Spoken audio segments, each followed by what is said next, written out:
Olá, sejam muito bem-vindos ao E2. No Panorâmica de hoje vamos estar à conversa com um ator de teatro, professor de voz na ACT, diretor artístico e encenador. Temos connosco Luís Moreira. Luís, olá, muito bem-vindo. Obrigado. E começo por fazer uma pergunta relacionada com o teu percurso académico, porque começaste a estudar Psicologia no ISCTE, só que depois mudaste para teatro na ACT. E eu gostava de saber porquê esta transição. Teatro já era uma coisa que eu gostava de ter feito logo quando entrei no curso de Psicologia. E eu acho que partilho isto com muitos atores da minha geração, mais novos e mais velhos, que é a pressão que a família faz em ter um curso superior como garantia de um futuro mais assegurado. Sim. Pronto, então tirei Psicologia porque gostava, era a disciplina que eu era melhor no secundário, mas tirei com um objetivo mais de curiosidade e aprofundamento das matérias, não propriamente com vista a ter uma carreira como psicólogo. E depois de terminar o curso, por acaso entrei em mestrado. Na altura já estávamos em Bolonha, portanto o mestrado não era integrado, tinha que ter nota para fazer os 2 anos de mestrado. E fui fazer as provas na ACT, as provas de admissão, assim um bocado em segredo. E fiquei naquela, se eu entrasse na ACT, então deixaria o mestrado, mas se não entrasse na ACT, seguiria o mestrado. Portanto, felizmente entrei, porque senão a conversa seria completamente diferente. Mas até acaba por se relacionar um bocado, não é? Psicologia e teatro, Sim, se calhar ajudou-te a perceber. Sim, se bem que o primeiro ano na ACT foi quase para desmontar tudo aquilo que eu tinha aprendido durante 3 anos na licenciatura. Isto porque, do ponto de vista microscópico, eu estava muito focado, obviamente, a compreender o cérebro, os comportamentos humanos, mas como eu estava a dizer, numa perspectiva muito minuciosa. Na ACT é à macroescala e é sempre com um objetivo artístico. Portanto, em teatro, como é que isso funciona e como é que nós funcionamos. Teatro, televisão e cinema, por aí fora. E não tanto no sentido psicológico de estudar o comportamento. E então, durante a tua formação de teatro, tu chegaste a ir para o estrangeiro, estudaste Shakespeare e teatro contemporâneo no Reino Unido. E quais são as principais diferenças que tu encontraste entre o ensino de teatro em Portugal e no Reino Unido? Boa. Nunca tinhas pensado nisso? Não, por acaso já tinha. A primeira diferença, e eu não sei se tem a ver com o ensino, tem a ver com o ambiente em si. Ainda que seja completamente ilusório, lá há um ambiente muito mais positivo e uma coisa que, sobretudo, a Guildhall trabalha muito, que é o ensemble. Ou seja, nada do que o ator faz é feito de uma perspectiva individual, é sempre numa perspectiva do grupo. Portanto, se eu evoluir como ator, devo ao meu grupo e devo à colaboração de toda a gente no meu percurso individual. Esta é a primeira diferença. Cá em Portugal é numa perspectiva muito mais individualista. Perguntam sempre, habitualmente, o que é que tu queres fazer, quais é que são os teus desejos, pronto. Lá é diferente, que peça é que vocês querem fazer. É completamente diferente neste sentido, um é mais coletivista, o outro é mais individualista. Depois, lá também são relativamente mais positivos. A oportunidade de fazerem coisas, ainda que seja, como eu disse no início, completamente ilusória, parece muito mais presente. Cá nós somos muito mais negativos, não há perspectiva no mercado de trabalho, vais para a pobreza, um artista, a palavra artista tem uma conotação negativa, sim, um bocado lá não tem, sim. Lá artista tem outro tipo de conotação. Pois era isso mesmo que eu te ia perguntar, como é que tu classificas a área das artes performativas em Portugal em termos de valorização, de aceitação ou até de incentivos? De difícil, numa escala ou numa estrutura de prioridades é capaz de ser a última, muito desligada e desconectada de coisas que eu acho que devia estar ligado. Por exemplo, eu não percebo porque é que as artes não estão ligadas à educação. Eu não percebo porque é que a disciplina de teatro, por exemplo, não está inserida curricularmente nas escolas básicas, nas escolas secundárias, sendo que há dados estatísticos e empíricos que comprovam que o teatro e outras matérias, sei lá, a música, a pintura, por aí fora, que já estão inseridas nos programas curriculares, melhoram o desempenho escolar dos alunos. E eu não percebo porque é que as artes gozam do estatuto de serem a última opção, a última questão a ser avaliada. o Orçamento de Estado no final deixa-nos uns O trocos. teatro costuma ser deixado como atividade extracurricular, não é? Os alunos Pois, é que é a têm de sempre, procurar. sim. E tanto que a perspectiva de por exemplo, de um jovem que queira fazer teatro, mesmo que não queira fazer profissionalmente, mas queira fazer nos tempos livres, é sempre desencorajado, porque para já não tem facilidade em encontrar isso. E depois porque não há apoio para isso existir nas comunidades. Então, e tu, no início de 2006, criaste o grupo Espaço em Branco? 2016. 2016, desculpa, sim. E o objetivo é apoiar o trabalho nesta área do teatro, das artes performativas. Como é que este grupo se materializa? Como é que ele funciona? O grupo formou-se quase como necessidade de dar continuidade ao trabalho que tenho vindo a desenvolver como encenador. Eu passo a explicar. Eu comecei a trabalhar como ator, portanto, depois de terminar o curso na ACT, e depois comecei a encenar umas peças, mas a título de convite. Vinham ter comigo, seja ex-alunos, seja nas próprias escolas, fazia pequenas encenações, pequenas, não tão pequenas, pronto, mas fazia encenações a título de convite. E a primeira que eu fiz, que foi a Noite de Reis há muito pouco tempo, no Teatro do Bairro, fiz com o nome do Espaço em Branco, precisamente para dar continuidade àquilo que eu quero vir a desenvolver mais, que é a encenação. Quero encenar mais espetáculos e por isso formei um grupo, juntamente com a Luna Rebelo, que é a produtora e cenógrafa do grupo, para nós conseguirmos fazer mais espetáculo em nome coletivo e formar um coletivo que pode parecer agora um bocado absurdo, tendo em conta a falta de apoio e por aí fora.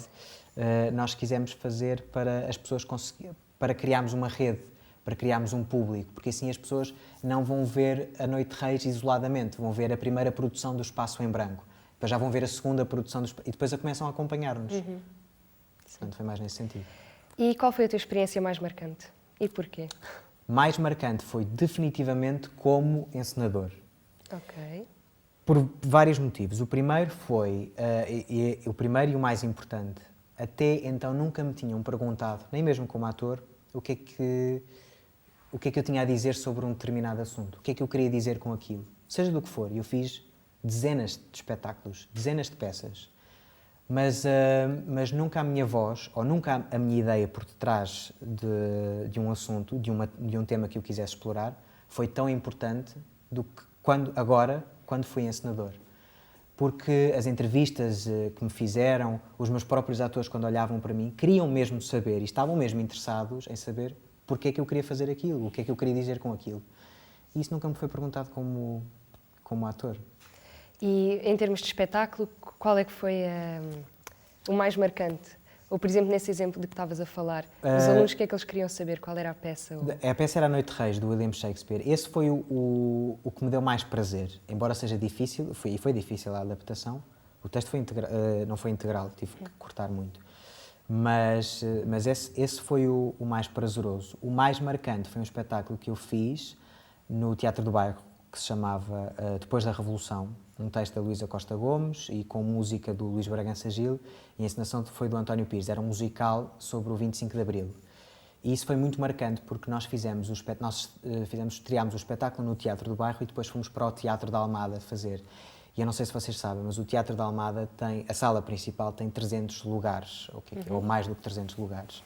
Então, no final do espetáculo, e a sala estava cheia, no final do espetáculo, aquelas 300 pessoas levantaram-se connosco e cantaram música enquanto nós estávamos no palco a cantar. E isso é arrebatador. Imagino que seja. É uma sensação que eu nunca me vou esquecer, porque eles não só estavam a fazer o espetáculo connosco, como o grito de guerra era comum.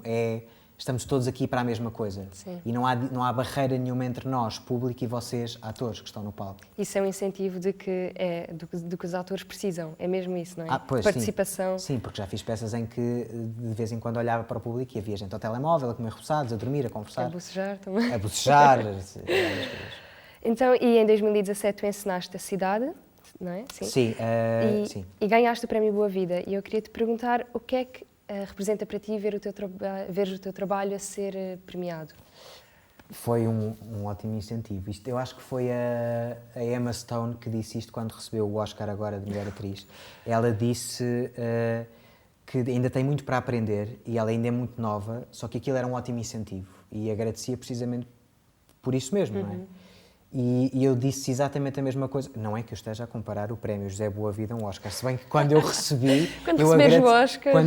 quando eu recebi o prémio José Boa-Vida, eu agradeci quase como se fosse um Oscar. E isto para dizer, é um incentivo, porque nós muitas vezes, quando estamos nesta profissão, nós não temos outro incentivo senão, que é igualmente importante, se não mais, as palavras do público. As pessoas a dizer, continua, estás a fazer um bom trabalho, ou vou dizer aos meus amigos para virem ver este espetáculo, continua, vou incentivar-te a continuar. Não temos muito mais incentivos, não temos propriamente uma remuneração significativa, isto quando ela existe, já para não falar quando ela não existe. Por isso, receber um prémio na categoria de teatro profissional num festival de teatro, para mim foi pensar, pronto, então se calhar, mesmo que não esteja a fazer tudo bem, se calhar estou a fazer isto. num bom caminho. Sim, se calhar estou a fazer isto bem. E tive de assumir, e se calhar isto aconteceu agora, porque me dediquei mais à encenação. Sendo que nem era esse o meu objetivo inicial quando fui para a ACT. E há que dizer muito sobre a flexibilidade da mudança de perspectiva. Se calhar o sonho de ser ator não tem que ser irreversível, pode ser mudado. Eu jamais pensaria, quando entrei na ACT, que iria encenar. E de repente, muito poucos anos depois, muito pouco trabalho depois, recebo um prémio por encenação. Nós sabemos lá. É um incentivo, no fundo é isso. E esta pergunta que eu te ia fazer, se calhar relaciona-se um bocado com esta que eu já fiz, mas eu queria saber o que é que um ator ou um encenador sente quando vê a plateia cheia? Ou um aplauso mesmo sentido, um aplauso aplaudido com vontade? Qual é a sensação? Orgulho, a sensação de um trabalho bem feito e depois sobretudo de orgulho, e depois de possibilidade. Da possibilidade daquelas pessoas poderem ser significativas de outras pessoas e significativas de um bom trabalho. E lá está, um incentivo, é sobretudo um incentivo para continuar. Eu não sei se ver a plateia cheia é sinónimo de bom trabalho. Eu isso não sei. Nem tampouco sei se ter a plateia cheia é sinónimo de que vão gostar ou não. Pronto. Só se vê no fim, então. Exatamente, porque quer dizer, salvo raras exceções, por exemplo, as estreias são muito cheias, mas quer dizer, mas a energia da estreia é completamente diferente. O facto da plateia estar cheia não quer dizer que aquilo esteja... Às vezes não está, pronto, o espetáculo para ser feito, para ser apresentado, mas pronto. Mas não sei se é sinónimo de bom trabalho ou não, mas sei que é, para mim, significativo de possibilidade. Há possibilidade de aquilo voltar a estar cheio, de passarem a palavra, porque o meu trabalho ainda é muito recente e é muito pouco conhecido, portanto está sempre dependente precisamente destes públicos curiosos e que depois levem outras pessoas ao teatro, porque no fundo o que eu quero é isso. Estamos quase a chegar ao fim, tenho mais uma pergunta para ti, que é porquê teatro e não cinema televisivo, por exemplo? Porquê teatro? Primeiro porque a linguagem artística me interessava mais e sempre me interessou mais. Depois porque era a que eu tive menos acesso. Eu não sou de Lisboa, sou de Alenquer e em Alenquer há muito pouco teatro. E o teatro que existia quando eu estava na escola era teatro religioso. Eu acho que só comecei a ver teatro quando vim em visitas de estudo e a primeira peça que eu vi foi na Barraca, foi o Alta Barca do Inferno, do Gil Vicente. E eu lembro-me de ficar fascinado com aquela linguagem artística. Porquê? Porque era a primeira vez que eu via presencialmente, portanto estava à minha frente, sem nenhum ecrã, sem artifício nenhum, várias linguagens artísticas compostas num só. A pintura, a escultura, a música, a dança, a literatura, estava tudo aglomerado num objeto artístico, que era um espetáculo de teatro.